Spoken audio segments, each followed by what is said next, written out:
स्त्रियांचा सामाजिक दर्जा आणि शिक्षणातील त्यांचा सहभाग हा आजचा टॉपिक आहे.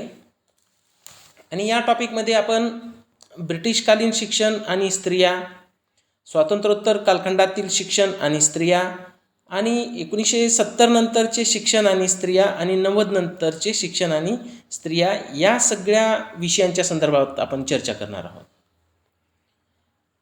त्यामध्ये कोणत्या प्रकारचे शिक्षण कोणासाठी हा एक महत्त्वाचा मुद्दा आहे.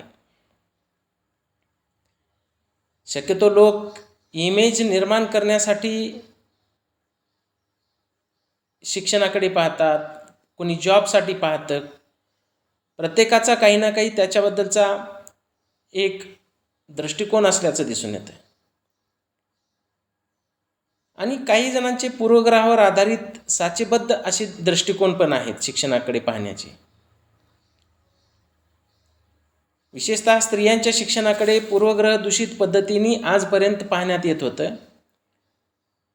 आणि त्याचा कालखंड हा काही फार लांबचा नाही की कधीपर्यंत पाहण्यात येत होतं. आता पण तो काही फार असा संपला आहे असं पण म्हणता येत नाही. आणि हे जे पूर्वग्रह दूषितता आहे ते भारतीय समाजामध्ये फार खोलवर रुजलेली दिसून येते. कारण की स्त्रिया म्हणजे केवळ माता असं म्हणून तिच्याकडे पाहिलं जातं. आणि सरकार पण केवळ लोकसंख्या धोरणाच्या लक्ष्य करून त्या स्त्रियांचा विचार करतं. ज्यावेळेस अमर्त्य सेन म्हणतात की आरोग्य आणि शिक्षण हे 2 महत्त्वाचे घटक आहेत, त्याच्याकडे लक्ष दिलं पाहिजे, ते तितक्याशा प्रमाणामध्ये ते लक्ष दिलं जात नाही. आणि पुरुषांपेक्षा स्त्रिया ह्या नैसर्गिकदृष्ट्या दुबळ्या आहेत असं म्हणून त्यांच्याकडे पाहिलं जातं आणि ते त्यांना तशा पद्धतीने गृहीत धरलं जातं.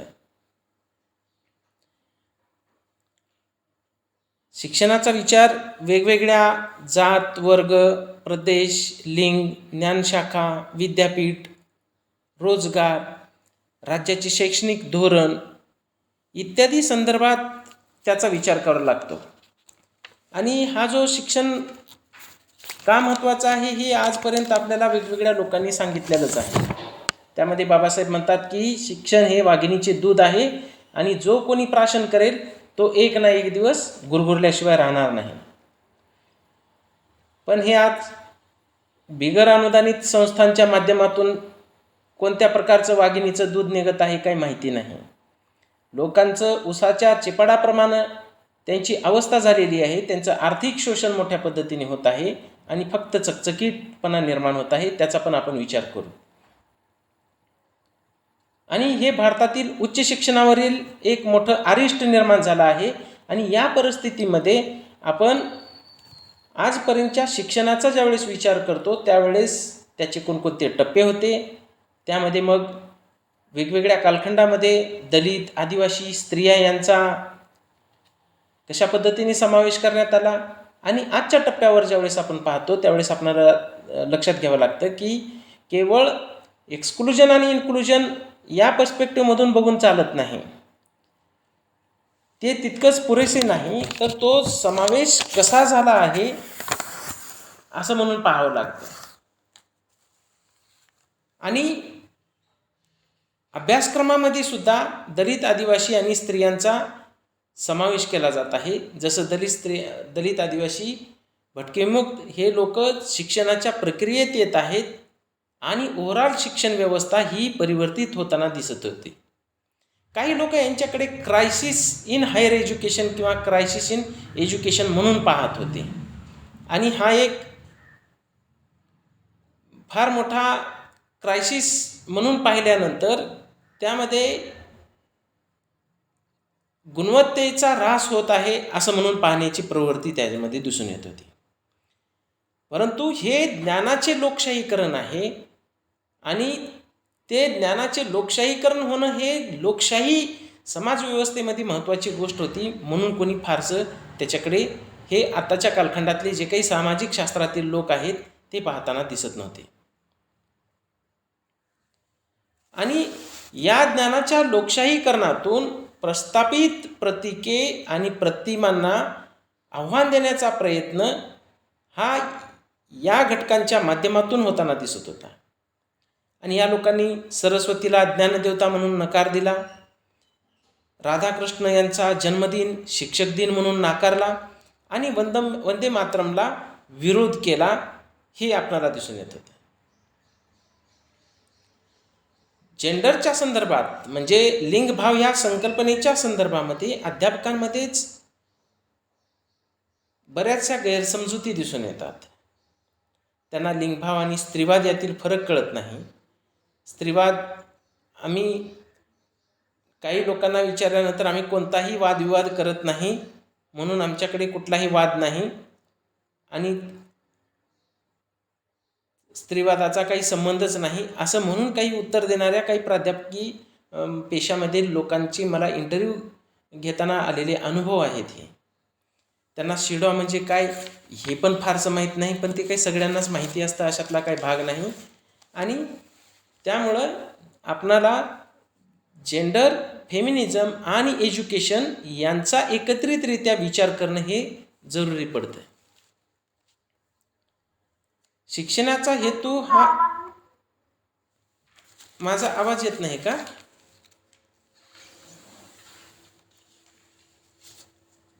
शिक्षणाचा हेतू उच्चवर्णीयांच्या दृष्टीने केवळ साजेशी बायको किंवा आपणाला शोभेल अशी बायको भेटली पाहिजे, तिला इंग्रजी लिहिता वाचता यायला पाहिजे आणि संततीचे संगोपन चांगल्या प्रकारे करता आलं पाहिजे, इतक्याच मर्यादित पद्धतीने त्याकडे पाहिलं जात होतं. आणि 11वी आणि 12वीतील यश ज्यावेळेस आताच्या टप्प्यावर मिळत जात होतं त्यावेळेस लक्षात येतं की आता स्त्रियांची प्रगती मोठ्या पद्धतीने झालेली आहे किंवा होत आहे असं म्हणून पाहिलं जात होतं. आणि विशिष्ट जात वर्गातील काही मुठभर मुलींच्या वैयक्तिक प्रगतीचे चित्र आपण संपूर्ण समाज वास्तव म्हणून स्वीकारत खऱ्या वास्तवाकडे आपण डोळेझाक करत होतो. म्हणजे मी या अगोदर पण या विषयावर बोललो आहे की 10वी-12वीला असणाऱ्या मुलींची संख्या BA पर्यंत त्याच मुलींची संख्या कुठपर्यंत येते तर ती कमी कमी होत जाते आणि MA पर्यंत तरी अतिशय कमी होत जाते. कारण की भारतामध्ये त्या मुलीच्या शिक्षणाला, गुणवत्तेला फारसा वाव दिला जात नाही, परंतु तिच्या विवाहाला प्रचंड मोठा त्या विवाहाचाच विचार केला जातो. आणि एज्युकेशनपेक्षा मॅरेज हे इम्पॉर्टंट समजलं जातं. आणि त्यामुळं आपणाला लक्षात घ्यावं लागतं की या विषयावरचं जे काही लेखन आहे ते लेखन संशोधनाच्या पातळीवर आपण जोपर्यंत समजून घेणार नाही तोपर्यंत आपणाला बऱ्याच गोष्टी कळणार नाहीत.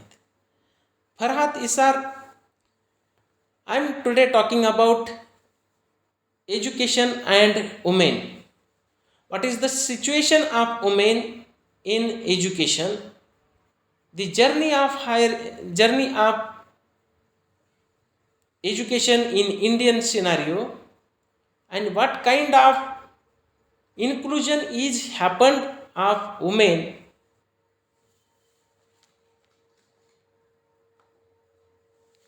in India. On that topic we are talking. Before 50 years, Afghanistan was very progressive country. Are you listening to me, Farhat?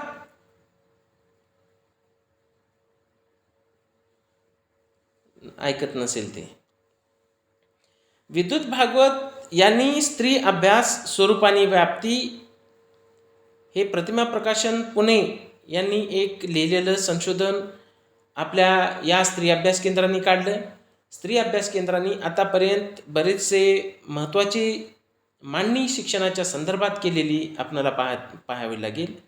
त्यामध्ये एज्युकेशनाइज तृतीय रत्न हे EPWमध्ये शर्मिला रेगे मॅडमनी लिहिलं.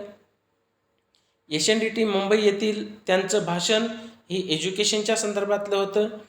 आणि विद्युत भागवत शर्मिला रेगे यांनी समाजशास्त्राची स्त्रीवादी चिकित्सा ही समाज प्रबोधन पत्रिकेमध्ये केली आणि शर्मिला रेगे यांनी स्त्रीवादी अध्यापन पद्धती शास्त्र याची मांडणी केली आणि महाराष्ट्रातील अध्ययन अध्यापनाचा लिंगभाव संवेदनशील आढावा त्यांनी घेतला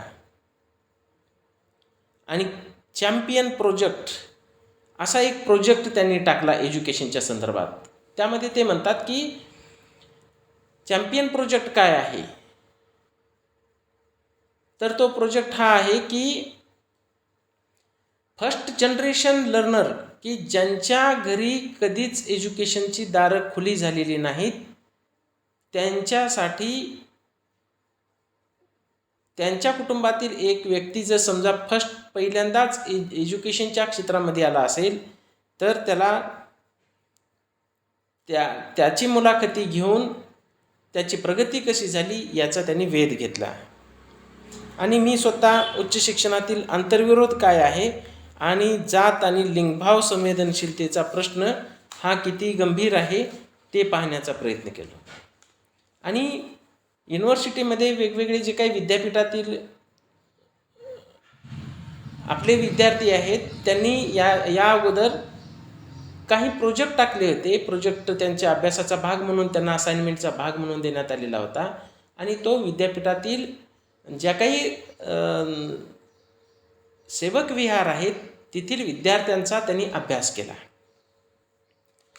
आणि त्याच्यानंतर मग याचा अभ्यास करत असताना त्यांना जे काही फाइंडिंग्स पुढे आले ते पण विचारात घेतले पाहिजेत. शिक्षणाने गुलामाला गुलामीची जाणीव होते आणि तो बंड करून उठेल अशी एक अपेक्षा बाबासाहेब आंबेडकर यांनी त्यांच्या लेखनामधून मांडली आणि त्यांनी शिका, संघटित व्हा, संघर्ष करा हा मूलमंत्र दिला. महात्मा फुले यांनी पण शिक्षण हे कसं महत्त्वाचं आहे हे सांगणारी लेखन केलं. प्रत्यक्ष त्यांनी शिक्षण लोकांच्यापर्यंत पोहोचवण्याचं काम केलं आणि समाजाचा सामाजिक आणि सांस्कृतिक व्यवहार बदलल्याशिवाय समाज संवेदनशील होणार नाही याची त्यांना जाणीव होती. आणि ही या संवेदनशीलतेचा नैतिक दृष्टिकोनातून पण विचार केला जातो. आपल्या इथं शिक्षण का दिलं जात नव्हतं, तर आपला जो समाज आहे तो प्रचंड मोठ्या पद्धतीचा पुरुषसत्ताक समाज आहे. आपला समाज पितृसत्ताक आहे, कारण लष्कर, उद्योगधंदे, तंत्रज्ञान, विद्यापीठे, शास्त्रे, राजकीय अधिकारपदे, अर्थव्यवस्था, थोडक्यात पोलीस दलासारख्या जुलमी व्यवस्थेसकट सत्तेचे सर्व मार्ग पुरुषांच्या हातात आहेत आणि हे लक्षात घेतल्यास आपल्याला वस्तुस्थिती स्पष्टपणे दिसेल. विशेषतः केट मिलेट यांनी या संदर्भातली मांडणी केल्याचं आपण पाहिलंच असेल.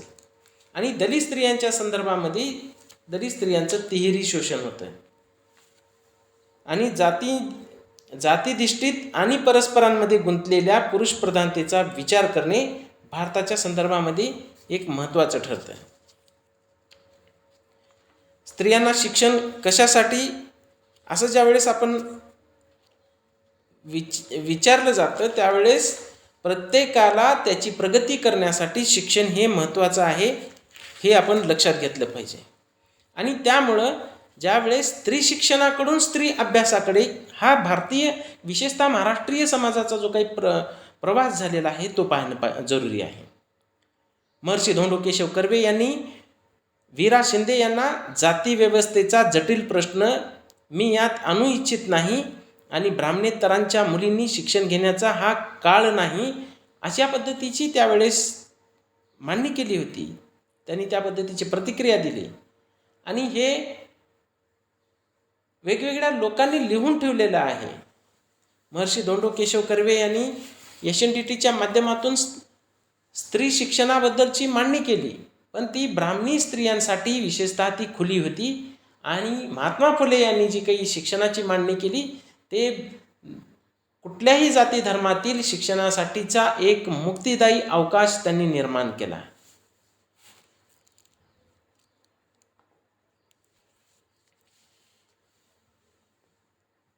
महात्मा फुले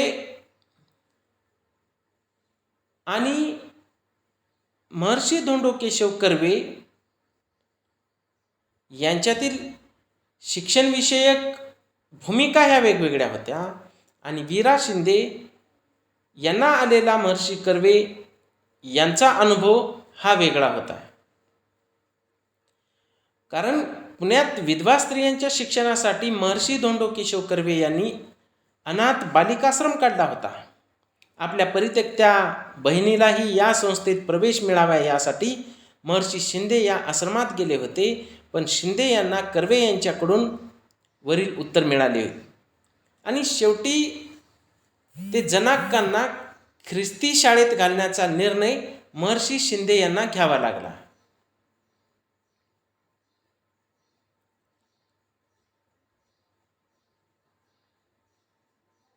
महर्षी कर्वे यांनी 14 जून 1896ला अनाथ बालिकाश्रम मंडळाची स्थापना केली. त्याआधी पंडिता रमाबाईंनी 1889मध्ये मुंबईत शारदा सदनची स्थापना करून मुलींसाठी, विशेषतः विधवा मुलींसाठी शाळा व वसतिगृह सुरू केले. मात्र ख्रिस्ती रमाबाईंच्या शारदा सदनात सर्व जातींच्या मुलींना प्रवेश असे. याच पार्श्वभूमीवर कर्वे यांनी आपल्या अनाथ बालिकाश्रमाची स्थापना केली आणि या संदर्भात आपली भूमिका 15 मे 1896च्या सुधारक वृत्तपत्रात कर्वे यांनी स्पष्ट केली होती. कर्वे म्हणतात, येथील शारदा सदनापासून आपल्या लोकांना म्हणजे वरिष्ठ जातीतील लोकांना जर उपयोग व्हायचा नाही अशी माझी खात्री झाल्यावर केवळ आपल्या लोकांच्या देखरेखीखाली लहानसे तरी विधवागृह कसे काढता येईल याविषयी विचार मनात घोळू लागले. स्त्रियांच्या इतर प्रश्नांप्रमाणेच स्त्री शिक्षणाचा प्रश्नही कधीच समग्र स्त्रियांचा एकत्रित प्रश्न नव्हता आणि आजही नाही. वसाहत काळात स्त्री शिक्षणाला सुरुवात झाल्यापासून त्यात जाती व्यवस्थेची उतरंड गुंतलेली होती आणि आज 21व्या शतकात ही ती कायम आहे.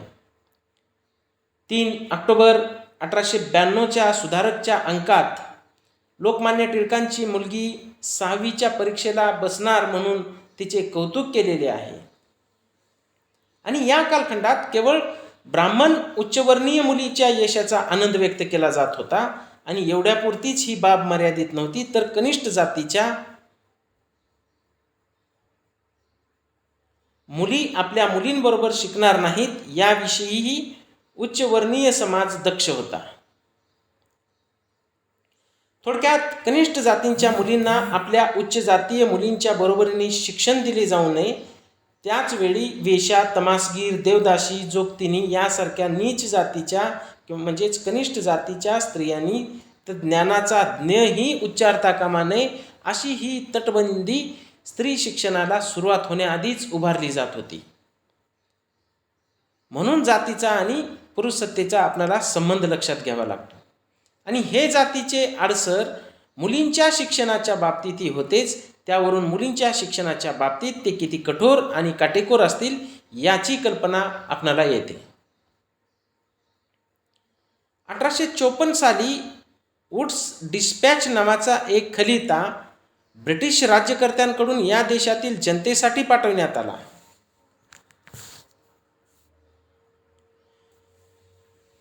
त्याला वुडचा खलिता म्हणून ओळखला जातो. या खलित्याने या देशातील कनिष्ठ, मागास, शूद्र, अतिशूद्र जातींना असे आश्वासन दिले की कोणत्याही सरकारमान्य शाळेत कोणत्याही विद्यार्थ्याला तो एखाद्या विशिष्ट जातीचा आहे म्हणून प्रवेश नाकारला जाणार नाही. थोडक्यात प्रत्येक जातीला शिक्षणाचा अधिकार असेल. शिक्षण ही कोणत्याही एका जात समूहाची मक्तेदारी असणार नाही अशी ग्वाही या खलित्याने इथल्या सर्वसामान्य जनतेला दिली होती. भारत नामक वसाहतीची पाळेमुळे जात वर्णवर्चस्वाच्या धर्मशास्त्रीय मांडणीत इतकी आडवी तिडवी पसरलेली होती की त्यांना परकीयांची गुलामगिरी मान्य होती, पण स्वकीयांची उन्नती सर्वस्वी अमान्य होती.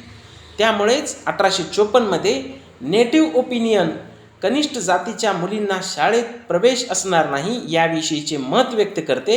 तर वुड्सचा खलिता आल्याच धारवाडमध्ये एका सरकारमान्य शाळेत एका महार मुलाला प्रवेश नाकारण्यात आला. या मुलाला शाळेत ठेवला तर इतर कास्ट हिंदू सवर्ण मुले शाळा सोडतील असा अहवाल या शाळेच्या मुख्याध्यापकांनी गव्हर्नर इन कौन्सिलला पाठविला होता. आणि गव्हर्नर इन कौन्सिल ही उच्चवर्णीयांच्या धाकाला बळी पडले आणि त्यांनी वुड्सचा खलिता गुंडाळून ठेवला आणि समाजाचे शिक्षण करण्यासाठी शाळा काढलेली आहे. एका महार मुलाला प्रवेश दिल्यामुळे जर इतर सवर्ण मुले शाळा सोडणार असतील तर शाळा काढण्याच्या मूळ हेतूचा पराभव होतो असा निर्णय गव्हर्नर इन कौन्सिलने दिला आणि शंभुकाचा वध करणाऱ्या रामाचा वारसा चालवण्यात उच्चवर्णीय धारवाडकर यशस्वी झाले. उच्चवर्णीयांना केवळ महारांचा शूद्र अतिशूद्र जातींचा विटाळ होत होता असे नाही, तर त्यांना मराठा, कुणबी, कोळी, भंडारी अशा सगळ्याच कनिष्ठ जातींचा विटाळ होत होता.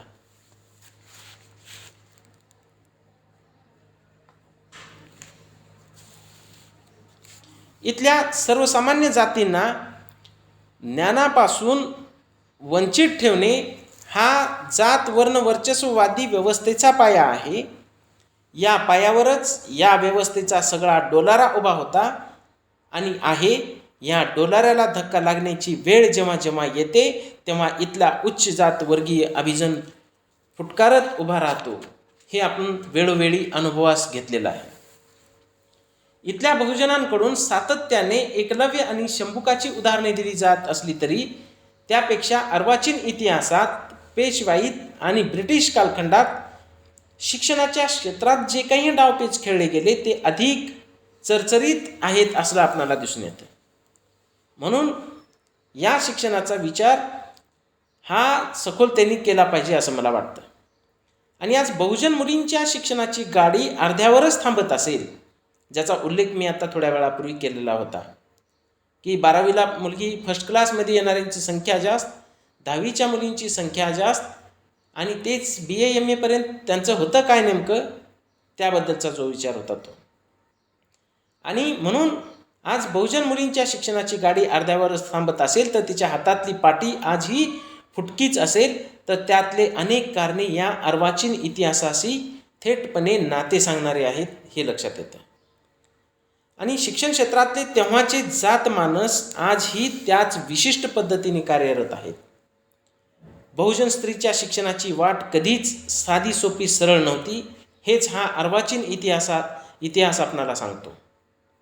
आणि मुळात हिंदू धर्मशास्त्रांनी स्त्रियांना शूद्रांच्या पंक्तीला बसवून सगळ्या स्त्रियांच्या शिक्षणावर बंदी घातलेली होती. स्त्रीचे शिक्षण म्हणजे अधर्म मानला जात होता. त्या काळी मुलींचे बालविवाह होत होते. मुलगी शिकली तर तिच्या पतीचा मृत्यू होतो, तिला वैधव्य प्राप्त होते, अशा समजुती धर्मशास्त्राला बळकटी देत होत्या. आणि या शिक्षणाचा उद्देश मुळातच इंग्रजी राज्यासाठी उत्तम कारकून तयार करणे हा असल्याने आणि या दृष्टीने घरातच अडकलेल्या तत्कालीन यत्तदेशीय स्त्रीचा काही उपयोग नसल्याने तब्बल 1854 सालापर्यंत ब्रिटिश सरकार स्त्री शिक्षणासाठी अर्थसहाय्य करत नव्हते. हे पण आपल्याला लक्षात घ्यावं लागेल. परंतु यत्तदेशीय मुलींच्या शिक्षणाचे जे कार्य सुरू केले ते मिशनऱ्यांनी केले. 1824 साली अमेरिकन मिशन सोसायटीने मुंबई शहरात मुलींची पहिली शाळा स्थापन केली. 1829 पर्यंत मुलींच्या 9 शाळा सुरू झाल्या होत्या आणि त्यात 400 मुली शिकत होत्या. अमेरिकन मिशन सोसायटीच्या पाठोपाठ चर्च मिशनरी सोसायटीने 1826 मध्ये मुंबई आणि त्यापाठोपाठ नाशिक, ठाणे जिल्ह्यात मुलींसाठी शाळा सुरू केल्या. स्कॉटिश मिशनरी सोसायटीने मुंबई, पुणे, नाशिक, गोवा, कोकण येथे मुलींसाठी शाळा सुरू केल्या होत्या. आणि 1826-27 यासाठी मिशनऱ्यांच्या सर्व शाळांना मिळून 300 मुली जात होत्या. त्यांची संख्या वाढत जाऊन 1849 ते 50 साली 2000 झाली आणि शाळेत येण्यासाठी या मुलींना मिशनऱ्यांकडून पैसे दिले जात असत. हिंदू धर्मशास्त्र स्त्री शिक्षणाच्या विरोधात असताना स्त्री शूद्रो नाधियाताम म्हणजे स्त्री शूद्रांनी अध्ययन करू नये असे सांगत असताना धर्मप्रसाराच्या हेतूने भारतात आलेल्या मिशनऱ्यांनी मुलींसाठी शिक्षणाचे दार उघडले. यानंतर स्त्री शिक्षणाच्या क्षेत्रात पहिली क्रांतिकारक पाऊल उचलले ते महात्मा ज्योतिबा फुले आणि सावित्रीबाई फुले या जोडप्याने. आणि कोणत्याही छुप्या हेतूने नाही, तर स्त्रियांच्या सर्वांगीण उन्नतीसाठी शिक्षण आवश्यक आहे हा विचार पटल्याने पुरुषांच्या शाळेपेक्षा स्त्रियांच्या शाळेची अधिक आवश्यकता आहे असे ते सांगत महात्मा फुले यांनी 18 जानेवारी 1848 रोजी पुण्यात बुधवार पेठेत भिडेवाड्यात मुलींसाठी पहिली एतदेशीय शाळा काढली. भिडेवाड्या हा तो जो गणपतीचं मंदिर आहे पुण्यातलं मोठं, त्याच्यासमोर आहे. गणपती इथं गल्लोगल्ली आहेत, परंतु तो पुण्यातलं दगडूशेठ हलवाईचा जो काही गणपती आहे त्याच्यासमोर, आणि त्या जागेचा वाद पण सुरू आहे. आणि हे जे काही मिशनरीज आहेत त्यांची भूमिका, ब्रिटिशांची भूमिका, इथल्या हिंदुत्ववादी किंवा धर्ममार्तंड, वेगवेगळ्या जाती धर्मातल्या धर्ममार्तंडांची, जातीवाद्यांची भूमिका, ह्या सगळ्याचा इतिहास ज्यावेळेस आपण पाहतो त्यावेळेस आपल्याला इथल्या शिक्षणाचा प्रवास हा कशा पद्धतीने झालेला आहे तो लक्षात घेणं जरुरी पडतं. आणि हे अनेक ठिकाणी याविषयीचं लेखन पुढे येतच नाही. म्हणून हे लक्षात घेताना आपल्याला पाहावं लागेल की सावित्रीबाईंना अहमदनगरला मिसेस फॅरार यांच्याकडे शिक्षिकेचा अभ्यासक्रम पूर्ण करायला महात्मा फुले यांनी पाठवलं होतं. महात्मा फुले यांनी मुलींसाठी काढलेली ही शाळा म्हणजे ब्राह्मणी धर्मसत्तेला एक त्या काळामधलं मोठं आव्हान होतं. आणि 1848च्या अखेरीस ही शाळा बंद पडली. त्यानंतर महात्मा फुले यांनी डगमगून न जाता 3 जुलै 1851ला मुलींची दुसरी शाळा सुरू केली आणि लागोपाठ आणखी 2 शाळा सुरू केल्या. तिथे 48, 51 व 33 मुली शिकत असल्याची नोंद आहे. यातल्या पहिल्या शाळेत सावित्रीबाई फुले मुख्याध्यापक होत्या. आणि सनातन्यांनी केलेला दगडशेणाचा मारा सहन करत भारतातील ही पहिली महिला शिक्षिका घडली. केवळ अक्षर ओळख न देता शिकायचे कशासाठी, जगायचे कशासाठी हे त्यांनी सांगितलं. आणि त्याच्यानंतर त्याच शाळेत शिकलेली मुलगी जिचा आपण नेहमी उल्लेख करतो, मुक्ता साळवे यांचा, ज्यांच्या नावाने आपल्या विभागामध्ये मुक्ता साळवे लेक्चर सिरीज चालते. आता ह्यावेळेस 4-5 व्याख्यातांचे लेक्चर्स चालू आहेत, त्यामुळं पुढचं लेक्चर हे कल्पना कण्णावीरांचं असेल 17 तारखेला. तुम्ही सगळ्यांनी उपस्थित राहा त्या दिवशी पण. आणि महारमांगांच्या दुःखाविषयी हा जो निबंध लिहिला तो आज देखील फार महत्त्वाचा समजला जातो. जात वर्ण वर्चस्ववादाच्या शिक्षणावर असणाऱ्या मक्तेदारीचे मुक्ताला त्या काळामध्ये अचूक असे आकलन झालेले होते. आणि गुलामगिरीतून मुक्तता हवी असेल तर ज्ञानबंदी मोडून काढली पाहिजे, याची सुरुवात स्त्रियांपासून झाली पाहिजे, हा विचार त्यांनी मांडला. हा निबंध मुळातून वाचण्याची आवश्यकता आहे.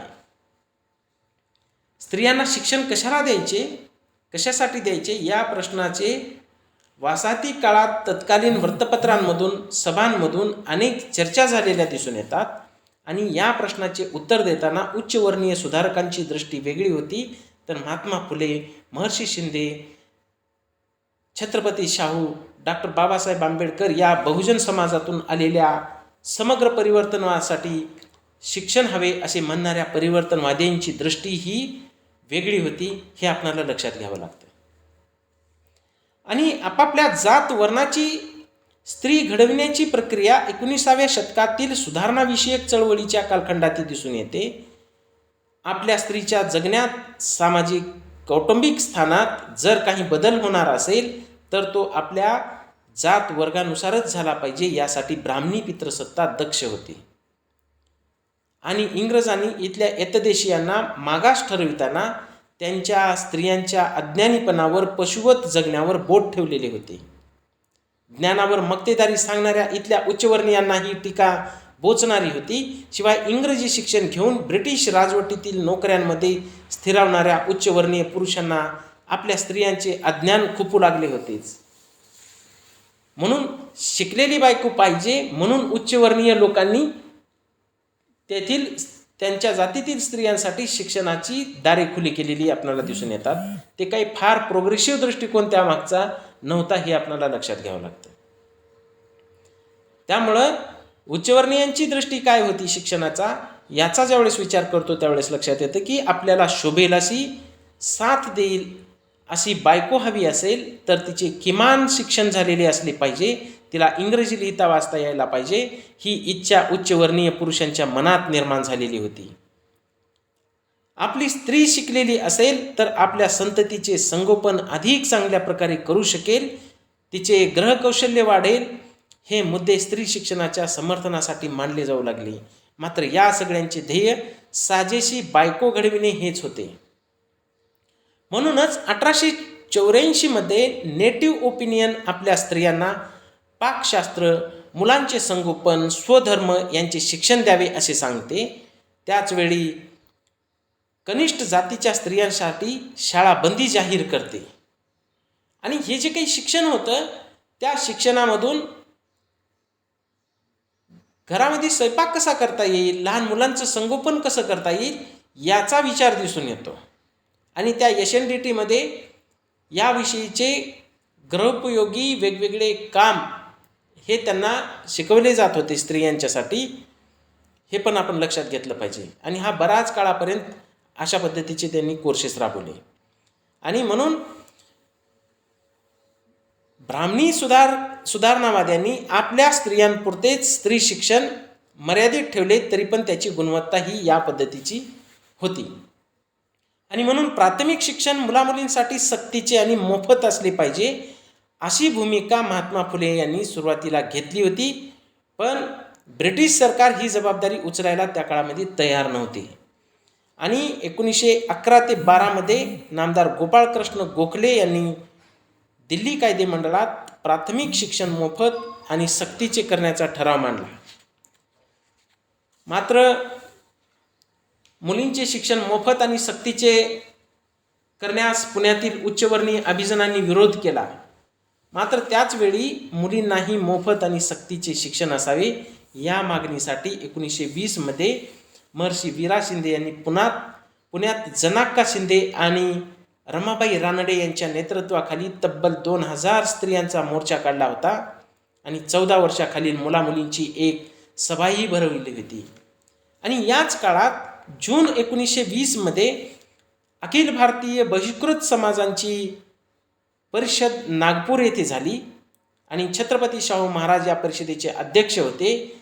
या परिषदेला बाबासाहेब आंबेडकरांसोबत अस्पृश्य समाजाचे इतर नेतेही उपस्थित होते. या परिषदेत नासीनाथ शिवतरकरांनी स्त्री शिक्षणाविषयीचा ठराव मांडला होता. यात ते म्हणतात, शिक्षणाशिवाय आपली उन्नती होणे शक्य नाही, परंतु शिक्षणाची सर्व किल्ली ब्राह्मणांच्याच हातात आहे, म्हणून आम्हाला सक्तीचेच शिक्षण पाहिजे.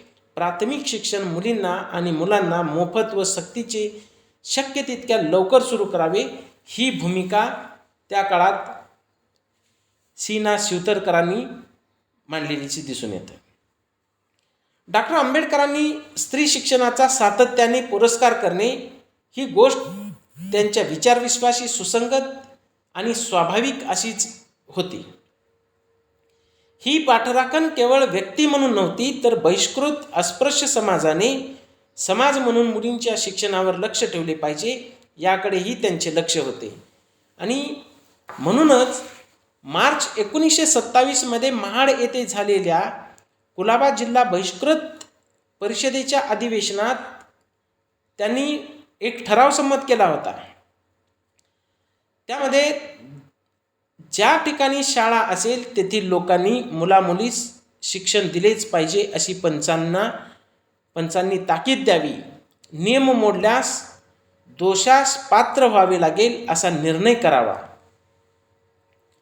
महात्मा फुलेंनी घातलेल्या वैचारिक पायामुळे सत्यशोधक चळवळ ही या काळात समाज म्हणून मुलींच्या शिक्षणाचा विचार करू लागली होती आणि ब्राह्मणेतर मुलींनी शिक्षण घेण्याचा हा काळ नाही असे महर्षी कर्वे ज्या काळात सांगत होते, त्याच काळात छत्रपती शाहू महाराजांनी स्त्रियांसाठी अध्यापक महाविद्यालय स्थापन केले होते. 1907 मध्ये सांभार ढोर यांच्या मुलींसाठी स्वतंत्र शाळा काढल्या.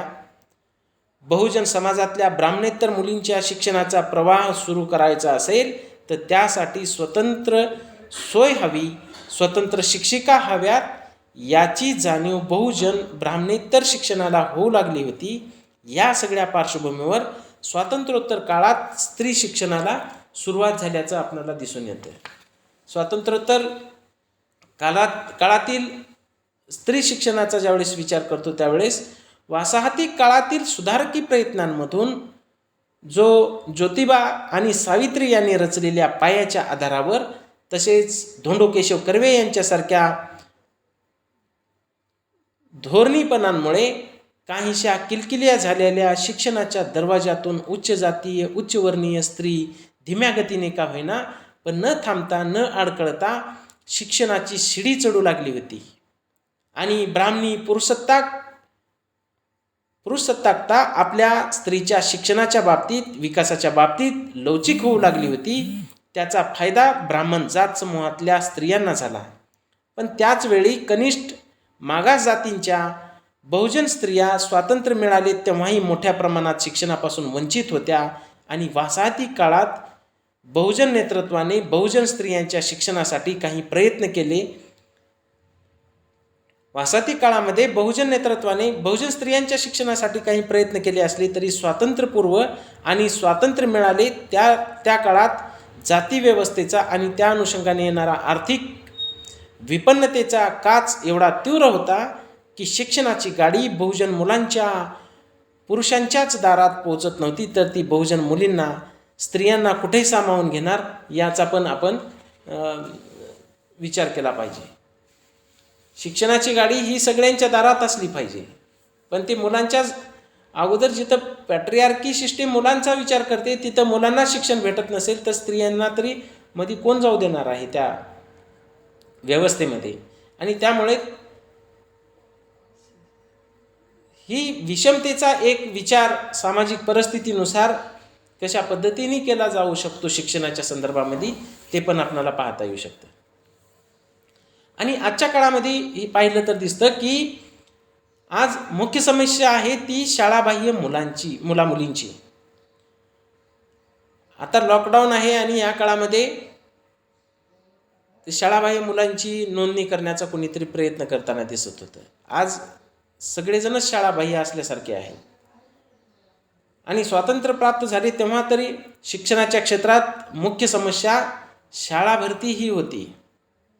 प्रत्येक गावात शाळा नव्हती. जिथे शाळा होती तिथे शाळेत जाण्याबाबतची जागृती नव्हती, तसेच तशी सामाजिक आर्थिक परिस्थिती नव्हती. त्यामुळे मुले घरातून शाळेपर्यंत नेणे, त्याच्या घरापर्यंत गावापर्यंत शाळा नेणे हेच मुख्य आव्हान होते. आज सर्व शिक्षा अभियानांतर्गत 4थीपर्यंत 1 किलोमीटरच्या आत आणि 7वीपर्यंत 3 किलोमीटरच्या परिसरात शाळा असल्यामुळे शाळेत जाणाऱ्या मुलांच्या प्रमाणात वाढ झालेली आहे. सर्व शिक्षा अभियानाच्या केंद्रीय निधीचा प्रचंड स्रोत राज्याकडे आला असतानाही गळतीचे प्रमाण कमी होण्याऐवजी 2% वाढले आहे. आणि शिक्षणाचा खरा चेहरा बघायचा असेल तर या शाळाबाह्य मुलांची जात वास्तव तपासावी लागेल. एकूणच शिक्षणाच्या क्षेत्रात या देशातील जात वास्तव अत्यंत चिवटपणे गुंतलेले आहे. मग तो शाळाबाह्य मुलांचा प्रश्न असो की समाजातल्या सगळ्या घटकांना दर्जेदार, गुणवत्तापूर्ण आणि समान शिक्षण मिळण्याचा प्रश्न असो, प्रत्येक ठिकाणी जात वास्तव आपले अस्तित्व दाखवते. आणि आजूबाजूला हे असे शैक्षणिक दारिद्र्य असताना, या दारिद्र्याला विशिष्ट जात समूहांचा चेहरा असताना गावांमध्ये, छोट्या शहरांमध्ये मुलींच्या शिक्षणाचे नेमके काय होत आहे, शासकीय आकडेवारी आड दडलेला किंवा दडवलेला नेमका मजकूर काय आहे, बहुजन मुलींच्या शिक्षणाची गाडी वर्तमानाच्या नेमक्या कुठल्या पायरीवर आहे, तिची शाळा कधी सुटते, का सुटते, शाळा सुटल्यानंतर नेमके तिचे काय होते, तिच्या डोळ्यातल्या स्वप्नांच्या प्रदेशात नेमक्या काय उलथापालथी होत असतात, त्याचा पण विचार करणे हे जरुरी आहे. तुम्हाला काय वाटतं, आतापर्यंत जे आपण चर्चा केलो त्या विषयाच्या अनुषंगाने तुम्हाला काही बोलायचं आहे का? काही विचारायचं असेल तर विचारा.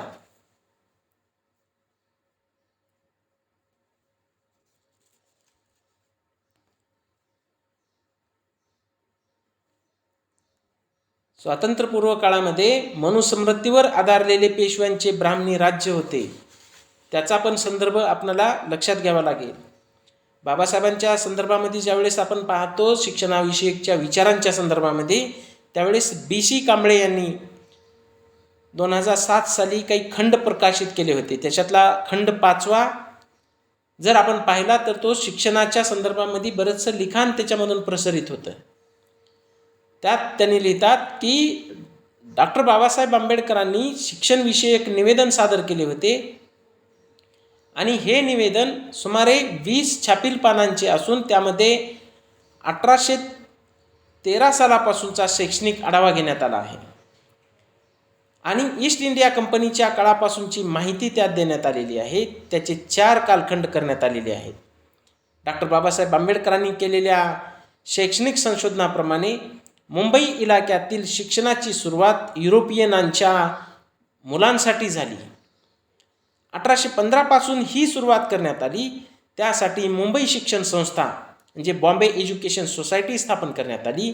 पुढे युरोपियनांच्या मुलांच्या बरोबर या देशातील स्थानिक मुलांनाही शिक्षण देण्याचे त्यांनी ठरवले आणि युरोपियन भारतात आल्याबरोबर त्यांनी इतर भारतीयांनाही शिक्षण दिले. मात्र पूर्वी ब्राह्मण जातीने शिक्षण स्वतःपुरतेच ठेवून इतरांच्या शिक्षणावर जो मनाई हुकूम लादला तो पहिला म्हणजे ही 2 परस्पर विरोधी चित्रे ढळढळीतपणे आपणाला दिसून येतात.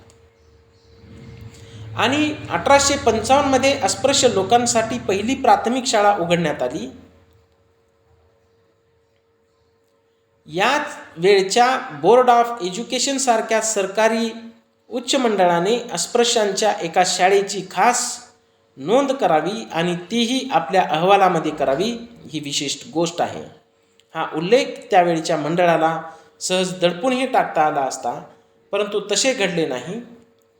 पेशव्यांच्या कारकिर्दीत अस्पृश्य लोकांना शैक्षणिक क्षेत्रातील हद्दीच्या खूप लांब पलीकडे डांबण्यात आले होते. कारण मनुस्मृतीवर आधारलेले पेशव्यांचे ब्राह्मणी राज्य होते. अस्पृश्यांना नाममात्र का असेना निदान जगण्याचा हक्क होता. हे नशीब.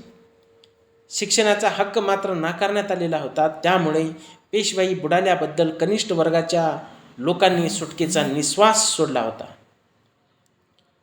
1813च्या ब्रिटिश पार्लमेंटच्या कायद्याप्रमाणे भारतामध्ये शिक्षणविषयक सुरुवात करण्यात आली होती, तरी ती फक्त संस्कृत भाषेच्या अभ्यासापुरती होती. त्याचप्रमाणे उच्चवर्णीय ब्राह्मण वर्गालाच प्रथम शिक्षण देण्यापुरती ती मर्यादित करण्यात आली होती. कारण अधिक लोकसंख्येच्या कनिष्ठ वर्गाच्या लोकांना शिक्षण देण्याऐवजी ज्यांची शैक्षणिक वहिवाट आधीचीच आहे अशा ब्राह्मण वर्गात शिक्षण दिल्यास त्याचा प्रभाव इतरांवर पडेल. त्याचबरोबर ब्रिटिशांची राजवट चालविण्यासाठी कारकुनासारखा जो सरकारी नोकरवर्ग हवा होता तो उच्चवर्णीयांमधूनच मिळेल असे सरकारचे धोरण होते. डॉक्टर बाबासाहेब आंबेडकर 1813 ते 1854च्या पहिल्या कालखंडाबद्दल असा निष्कर्ष काढतात की या काळात अस्पृश्य लोकांना शिक्षणाची फळे मुली चाखू देण्यातच आली नाहीत आणि 1854 ते 1882च्या कालखंडातील शैक्षणिक छाननी करताना बाबासाहेब आंबेडकरांनी 1882 मध्ये हंटर साहेबांच्या अध्यक्षतेखाली जे शिक्षणविषयक हंटर कमिशन नेमण्यात आले होते त्यांनी दिलेल्या आकडेवारीप्रमाणे 28 वर्षाचा आढावा घेतला आहे. सदर आढाव्याचे 3 भाग पाडण्यात आले. प्राथमिक शिक्षण, दुय्यम शिक्षण म्हणजे हायस्कूलचं शिक्षण व कॉलेज शिक्षण असे 3 भाग आहेत. त्यांनी दिलेली आकडेवारी फारच बोलकी आहे. 1881-82मध्ये प्राथमिक शाळेतील ख्रिश्चन विद्यार्थ्यांची संख्या 1521 होती व टक्केवारी फक्त 0.5% होती. तीच ब्राह्मण विद्यार्थ्यांची संख्या 63,071 होती व टक्केवारी 20 होती. आणि ब्राह्मणेतर हिंदू विद्यार्थ्यांची संख्या 2,02,000 होती व टक्केवारी 64% होती. मुसलमान विद्यार्थ्यांची संख्या 39,000 होती व टक्केवारी 12 होती. पारशी विद्यार्थी 3,527 होते तर टक्केवारी 1.25 होती. वन्य जमातीचे विद्यार्थी 2,700 होते तर त्याची टक्केवारी 0.75 होती. आणि कनिष्ठ जातीच्या विद्यार्थ्यांची संख्या 2,800 पर्यंत होती तर टक्केवारी अवघी 0.75 पर्यंत होती. ज्यू व इतर विद्यार्थ्यांची संख्या 373 तर टक्केवारी 0.1 होती. आणि दुय्यम शिक्षणामध्ये कनिष्ठ वर्गाच्या विद्यार्थ्यांची संख्या अवघी 17 म्हणजे 0.1% होती तर कॉलेजमधील विद्यार्थ्यांची संख्या 0 होती. आणि हे तुम्ही ज्यावेळेस BC कांबळे यांचे तो जो खंड आहे मी आत्ता सांगितलेला तो वाचलात की तुम्हाला त्याच्यामध्ये अधिक सखोलतेने मांडणी केल्याची आपल्याला लक्षात येईल. लोकसंख्येतलं प्रमाण आणि शाळेतील विद्यार्थ्यांचं प्रमाण याचा पण आपल्याला वेध घेता येईल. आणि समीना तुम्ही याविषयीचं PhD करत आहात त्यामुळे तुम्हाला हे लक्षात घेणं फार जरुरी आहे. आणि कनिष्ठ वर्गाच्या शिक्षणाला म्हणजे मुस्लिमांचं शिक्षण, दलितांचं, अस्पृश्यांचं शिक्षण आणि ओव्हरऑल स्त्रियांचं शिक्षण यांचा इतिहास हा वेगवेगळा आहे.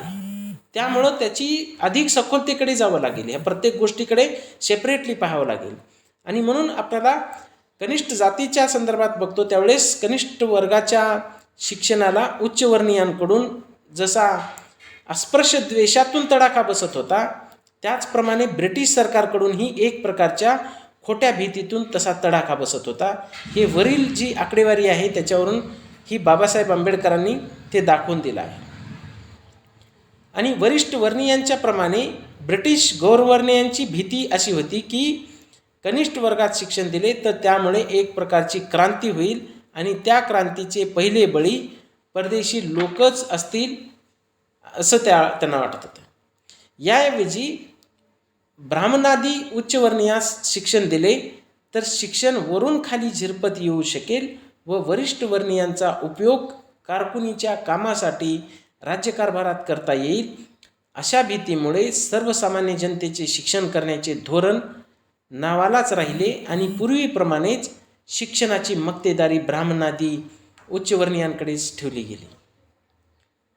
धारवाडच्या सरकारी शाळेत 1856मध्ये एका महार विद्यार्थ्याने फी भरावयाची तयारी दर्शवून सुद्धा त्याला प्रवेश नाकारला होता याचीही नोंद सापडते. म्हणजे ज्याची तयारी आहे त्यांना पण शिक्षणामध्ये येऊ द्यायचं नाही. आपण गरिबी ही शिक्षणाच्या मागासलेपणाचं कारण मानतो परंतु ज्याच्याकडे क्षमता आहे त्यांना पण त्याच्यापासून वंचित ठेवण्याचं काम इथल्या काही लोकांनी केल्याचं दिसतं. आणि 1882 ते 1928च्या तिसऱ्या कालखंडाबद्दल बोलताना डॉक्टर बाबासाहेब आंबेडकरांनी शैक्षणिक आघाडीची तुलना अगदी निराळ्याच पद्धतीने केली आहे. त्या तुलनेचे स्वरूप असे की कोणता समाज लोकसंख्येने कोणत्या क्रमांकाचा आहे आणि त्या समाजाचा शैक्षणिक क्रमांक कोणता आहे अशी त्यांनी मांडणी केली. बाबासाहेब हे उच्च कोटीतले मोठे संशोधक. आपण विचार करताना फक्त बाबासाहेब म्हणजे पुतळ्याला पाहतो, आपण त्यांचे पुतळे पाहिल्यानंतरच बाबासाहेब आहेत असं वाटतं. पण बाबासाहेब म्हणजे त्यांचे विचार, बाबासाहेब म्हणजे त्यांचं संशोधन हे आपण पाहिलं पाहिजे. आणि लोकसंख्येत पहिला असणारा समाज म्हणजे त्या काळी ज्यांना इंटरमिडिएट म्हणत म्हणजे ब्राह्मणेतर तो प्राथमिक शिक्षण, दुय्यम शिक्षण व कॉलेज शिक्षण या प्रत्येकामध्ये हा तिसऱ्या क्रमांकात होता. आणि मागासवर्गीय हिंदू हे लोकसंख्येने दुसऱ्या नंबरने असून ते प्राथमिक, दुय्यम, कॉलेज अशा प्रत्येकामध्ये चौथ्या क्रमांकात होते. आणि मुसलमान हे लोकसंख्येने तिसऱ्या क्रमांकाचे असून वरील तिन्ही शिक्षण क्षेत्रात प्रत्येकी दुसऱ्या नंबरात होते. तर पुढारलेले हिंदू ब्राह्मण लोकसंख्येने चौथ्या क्रमांकाचे असून तिन्ही क्षेत्रातील शिक्षणात प्रत्येक क्षेत्री पहिल्या क्रमांकात होते. डॉक्टर बाबासाहेब आंबेडकरांनी आपल्या निवेदनात सदर आकडेवारीवरून असा निष्कर्ष काढला की 1882 पासून या चारही समाजांच्या शैक्षणिक प्रगतीत फारसा फरक पडलेला नसून पूर्वीचीच अवस्था चालू आहे. या चार समाजामधील शैक्षणिक प्रगतीमध्ये केवढी मोठी दरी आहे याची कल्पना कदाचित वरील प्रकारच्या तुलनेवरून येणार नाही असं ते म्हणतात. लोकांना त्यातही अगदी खालच्या आर्थिक स्तरावर असलेल्या सर्वात जास्त जागा बसत आहेत. त्यांच्यासाठी राखीव जागांचा आटापिटा करणाऱ्या राजकीय पक्षांना हे आर्थिक वास्तव बदलण्यासाठी काही करावेसे वाटत नाही. आणि आपल्या देशात जागतिकीकरणाच्या नंतर पण शिक्षणाचा जो विचार आहे तो मागासवर्गीयांच्या शिक्षणाच्या संदर्भामध्ये ज्या पद्धतीने करायला पाहिजे होता तो तितकासा दिसत नाही. आणि त्यामुळं ही जी काही खाजगीकरणाची आता लाट आलेली आहे त्याचा पण स्वतंत्र असा विचार करणं हे जरुरी पडतं. आणि स्त्रियांच्या शिक्षणाच्या संदर्भात विचार करताना दिसतं की आत्ताच्या टप्प्यावर 2000 नंतरच्या कालखंडामध्ये आज स्त्रिया शिक्षणाच्या सर्व क्षेत्रात दिसत असल्या तरी कुटुंब हे स्त्रीचे प्रमुख क्षेत्र मानल्यामुळे कुटुंबाचा सांभाळ करून स्त्रियांना करता येतील अशा स्त्री सुलभ क्षेत्रांमध्ये मोठ्या प्रमाणात स्त्रिया काम करताना दिसतात. उदाहरणार्थ शिक्षिका, परिचारिका, डॉक्टर्स, रिसेप्शनिस्ट, टेलिफोन ऑपरेटर इत्यादी. तसेच या व्यवसायामध्ये देखील प्राथमिक स्तरावर स्त्रियांचा मोठा संच दिसत असला तरी व्यवस्थात्मक व निर्णयाच्या पदावर स्त्रियांचे प्रमाण नगण्यच आहे. स्त्रियांच्या शिक्षणातील अडथळे लक्षात घेताना काही त्याचाही विचार केला पाहिजे.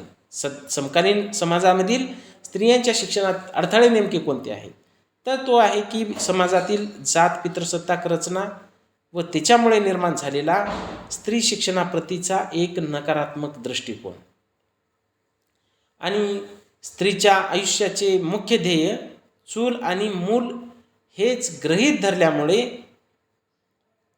तिच्या शिक्षणाचा संपूर्ण खेळखंडोबा झाल्याचं आपल्याला दिसून येतं.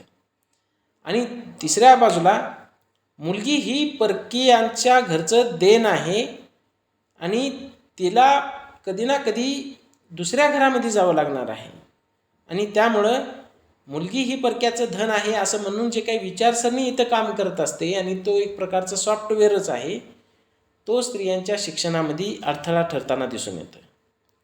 आणि मुलीला शिक्षण दिले तरी त्याकडे करिअरच्या दृष्टिकोनातून न पाहता केवळ लग्न होईपर्यंत व चांगला नवरा मिळावा या दृष्टिकोनातून मुलीला शिकविले जाते. आणि लग्नानंतर घर आणि संसार सांभाळून नोकरी अथवा व्यवसाय करता येऊ शकेल असेच शिक्षण हे तिला दिलं जातं. दुसऱ्या बाजूला दारिद्र्य हे भारतामधलं कायमस्वरूपी कारण दिसतं. घरकाम व भावंडांचे संगोपनाची जबाबदारी तिच्याकडे सोपविली जाते.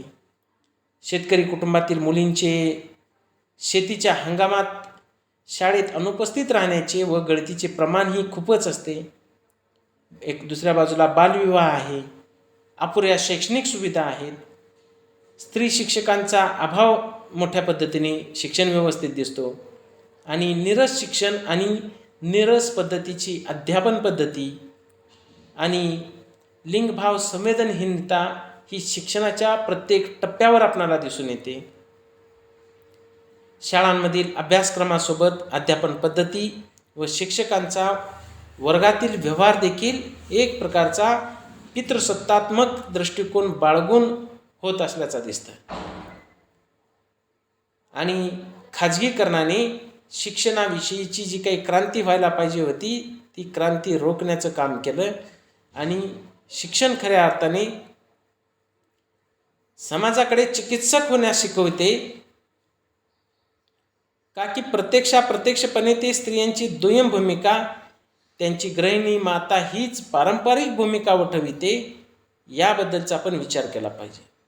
शिक्षणाची अपेक्षा ही मी सुरुवातीला सांगितल्याप्रमाणे बाबासाहेबांची अपेक्षा होती की शिक्षण हे वाघिणीचे दूध आहे, जो कोणी प्राशन करेल तो एक ना एक दिवस गुरगुरल्याशिवाय राहणार नाही. आणि इथं अडथळा दिसून येतो की स्त्री पुरुषांमधली विषमतेचं नैसर्गिकरण करणे आणि बाईपणा पुरुषपणाच्या साचेबंद भूमिका पक्क्या करते आणि हे चिकित्सकपणे याच्याकडे पाहिलं पाहिजे. आणि हे कारणं तुम्ही सगळेजण आता इथं बसलेल्या तिघीजणीही आता लेडीज आहात, तुम्हाला याविषयीची जास्तीची कल्पना येत असेल की हे अडथळे यापैकी कुठला ना कुठला प्रत्येकाला भेडसावतच असतो.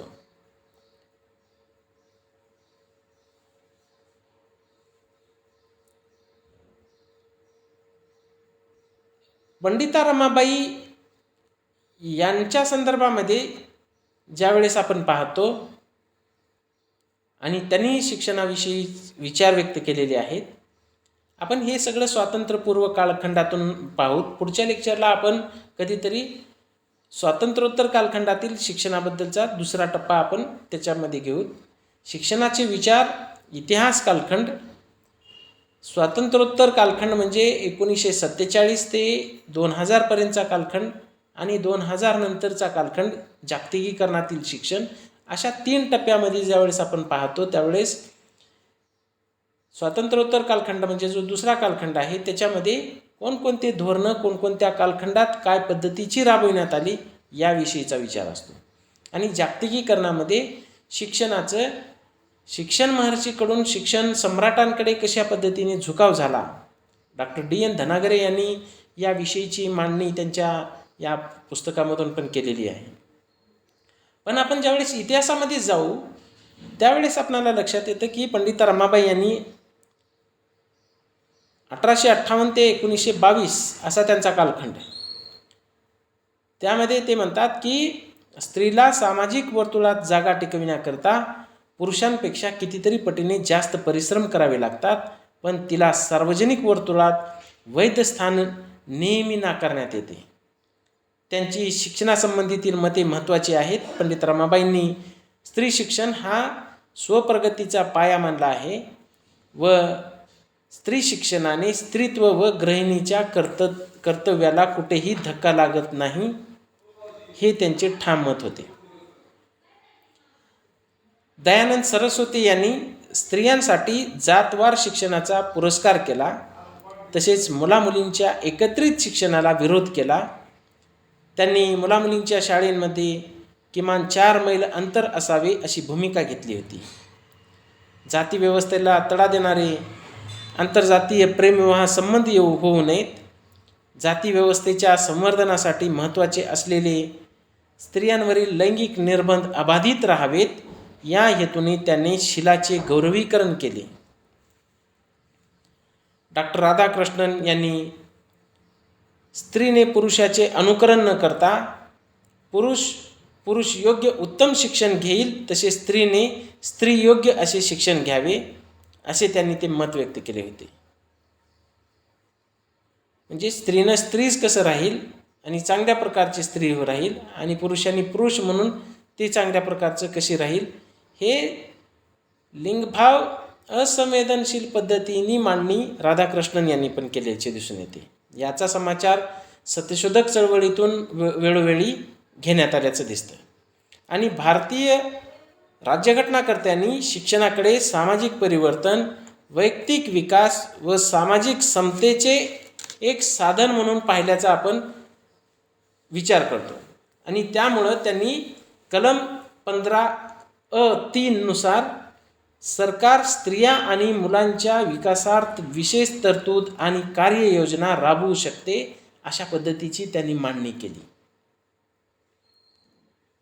स्वातंत्र्य कालखंडातील वेगवेगळे स्त्री शिक्षण विषयक आयोग आणि समित्या ज्यावेळेस पाहतो त्यावेळेस आपणाला भारतीय विद्यापीठ आयोग हा 1948 साली होता आणि त्या डॉक्टर राधाकृष्णन आयोग असं त्याला मानलं जातं. स्त्रियांना स्वतःच्या विकासासाठी नाही तर कुटुंबाच्या विकासासाठी स्त्री शिक्षण देणे महत्त्वाचे आहे, असे हा आयोग मानतो. स्त्रियांना स्वतःच्या विकासासाठी नाही तर कुटुंबाच्या विकासासाठी स्त्री शिक्षण देणे हे महत्त्वाचे आहे. पुन्हा 1952-53 दरम्यान माध्यमिक शिक्षण आयोग आलं. या आयोगाने अभियांत्रिकी, कृषी, वैद्यकीय व वाणिज्य विभागात स्त्रिया दाखल होत आहेत म्हणून समाधान व्यक्त केले. आणि मुदलियार आयोग ही एका बाजूला समान शिक्षणाचा आग्रह धरतो तर दुसऱ्या बाजूला स्त्रियांना ग्रहशास्त्र शिकविण्यावर भर देतो. स्त्रियांनी ग्रहशास्त्र का शिकावे याचे कारण देताना हा आयोग म्हणतो, शिक्षण मुलींना शालेय जीवनानंतरचे आयुष्य जगण्यासाठी सक्षम बनवेल. 1958 साली दुर्गाबाई देशमुख समितीची नेमणूक झाली आणि या समितीने मुलींच्या प्राथमिक शिक्षणासाठी अधिक निधी देण्यात यावा अशी मागणी केली आणि त्याचप्रमाणे मुलींच्या शिक्षणासंबंधी राष्ट्रीय मंडळ स्थापन केलं पाहिजे व शिक्षण मंत्रालयात स्त्री शिक्षणाच्या समस्यांवर काम करणारी विशेष विभागाची स्थापना करावी अशी त्यांनी एक मागणी केली होती. दुर्गाबाई देशमुख समिती ही एक प्रसिद्ध समिती आहे आणि राज्य सरकारला असे सुचवण्यात आले की स्त्री शिक्षणावर अधिक लक्ष द्यावे व या कामास गती येण्यासाठी स्वयंसेवी संघटनांचे सहाय्य घ्यावे. स्त्री शिक्षणाविषयी समाजात प्रचलित असणाऱ्या पारंपरिक पूर्वग्रहांविरुद्ध लढा देऊन अधिकाधिक स्त्री शिक्षकांची नियुक्ती करावी. उच्च माध्यमिक स्तरावर मुलींसाठी स्वतंत्र शाळा सुरू कराव्यात. आवश्यकता असेल तर पाठ्यपुस्तके, लेखन साहित्य व गणवेशाचे मोफत वाटप करावे व वसतिगृहे बांधण्यास तातडीने सुरुवात करावी.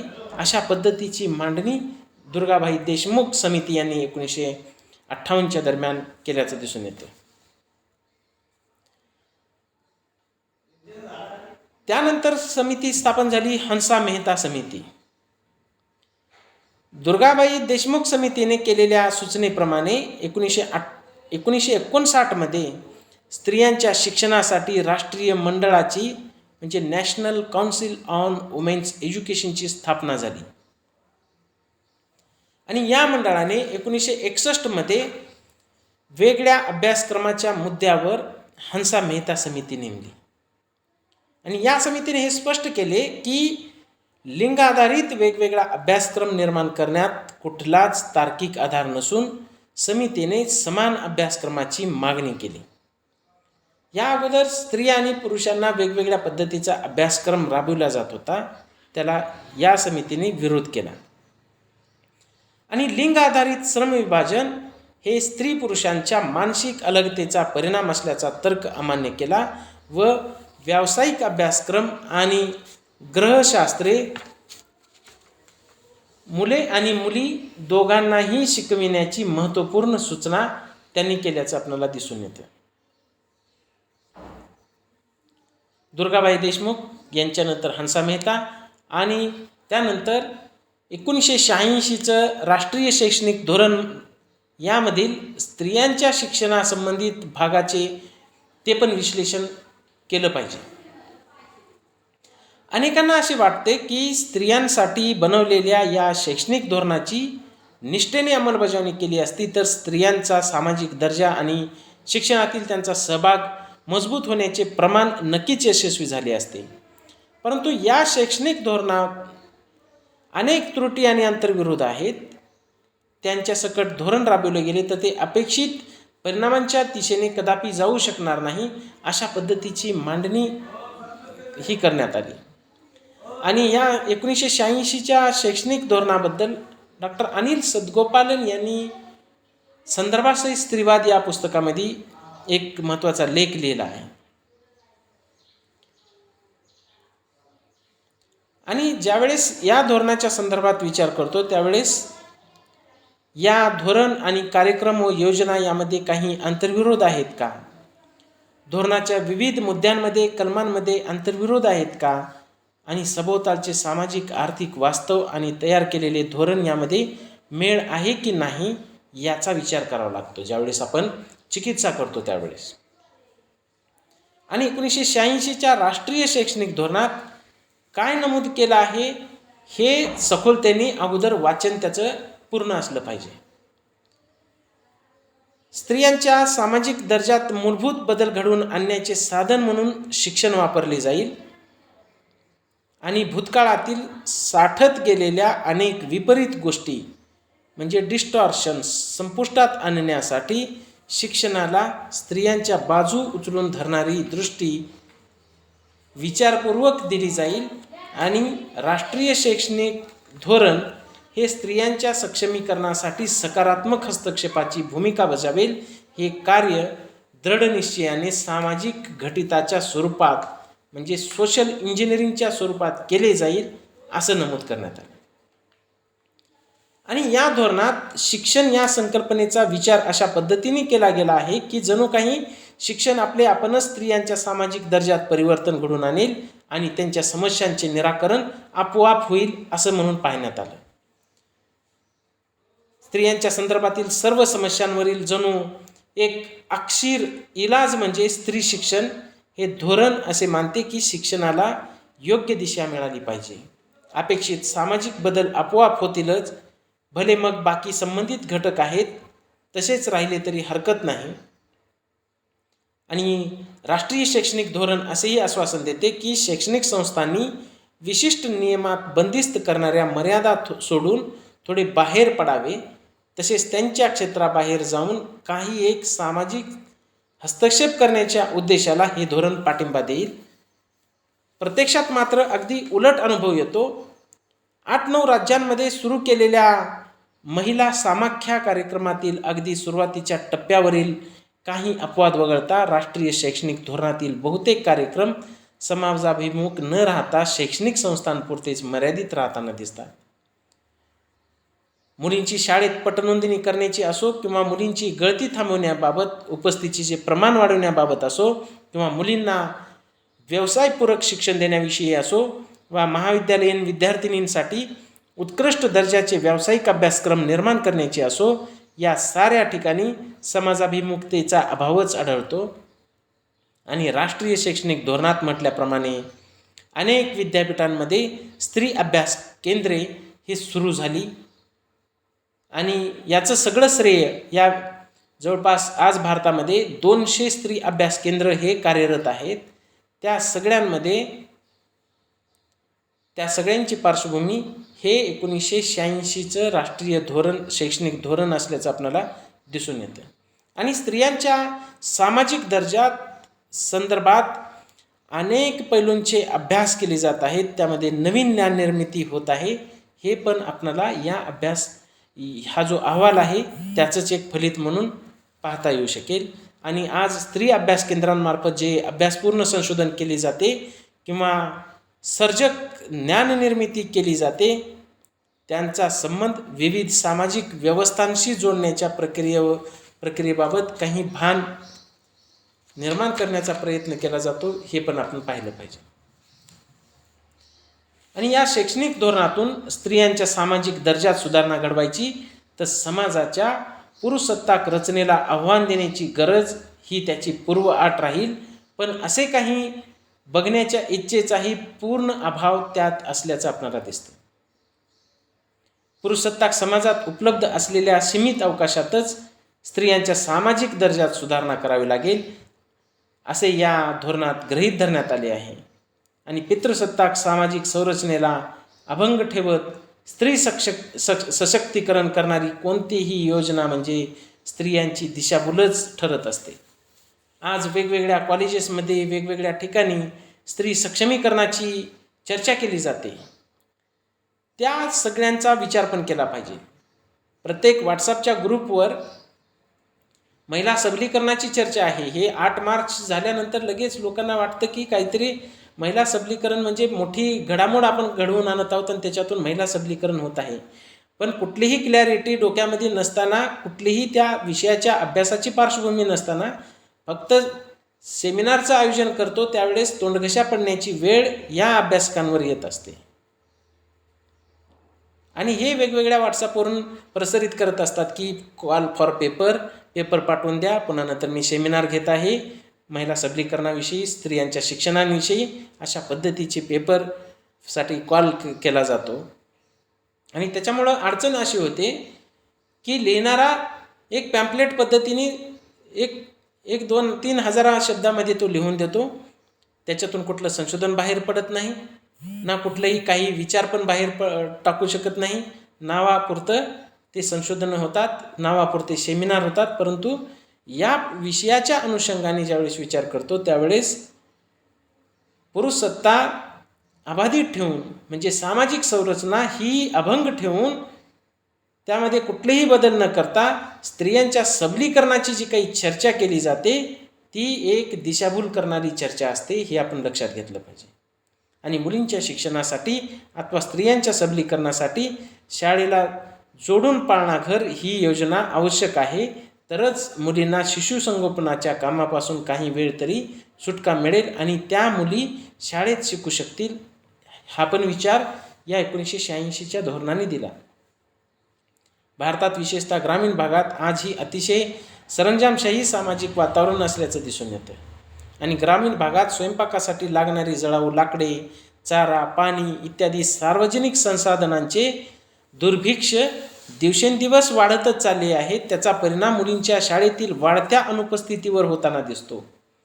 परंतु राष्ट्रीय धोरण या वास्तवाची कोठेही दखल घेत नाही. ही या धोरणाची मर्यादा दिसून येते.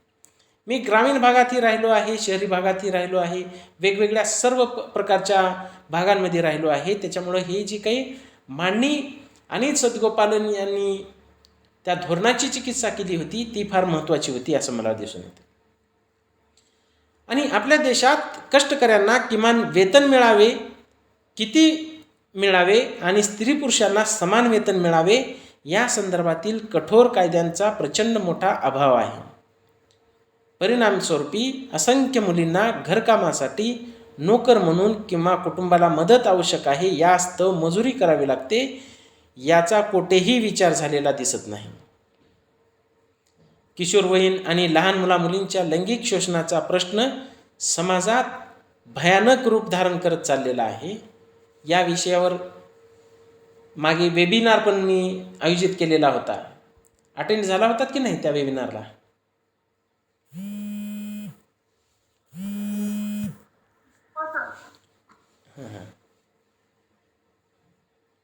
स्त्रियांच्या विशेषतः बालविवाहांना कायदा मान्यता देत नाही, परंतु समाज मात्र उघडपणे किंवा मूकपणे मान्यता देतो. या गोष्टींचा मुलींच्या शिक्षणावर किंवा महिला सशक्तीकरण कार्यक्रमावर गंभीर परिणाम होतो, हे पण लक्षात घ्यावं लागतं.